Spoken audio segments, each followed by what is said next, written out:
और जनाब, भागते चोर की लंगोटी का मुहावरा तो सुना था, लेकिन भागते इजरायली फौजी एहलकारों के डायपर पहनने के इंकशाफ ने पूरी दुनिया में इजराइल की नाक कटवा दी है।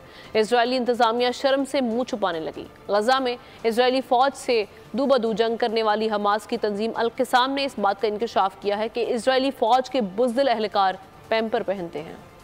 बुज़दिल, नाकारा और बदकार इस्राएली फौजी मैदान में डायपर पहनकर आते हैं। इंकशाफ ने पूरी दुनिया को वर्ताए हैरत में डाल दिया। आलमी बरादरी में इस्राइल की नाक कट गई। जी हाँ, इस्राएली बड़ी फौज के एहलकार और अफसरान डायपर या दूसरे लफ्जों में पैम्पर बांधते हैं। और ये बात कोई और नहीं, हमास के अल-क़स्साम ब्रिगेड ने दुनिया को बताई है, जिसके हाथों रोज इस्राएली एहलकार ठिकाने लग रहे हैं। सबूत के तौर पर सोशल मीडिया पर एक फुटेज भी पेश की गई है, जिसमें सहरा में मौजूद इस्राएली फौजी एहलकारों को अपने डायपर तब्दील करते देखा जा सकता है। हमास के इस इंकशाफ के बाद पूरी दुनिया के सार्फिन इस्राएली फौज को डायपर के हवाले से इंटरनेट पर तलाश कर रहे हैं।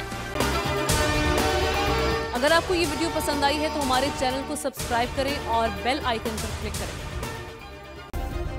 सब्सक्राइब करें और बेल दबाएं ताकि कोई खबर रह न जाए।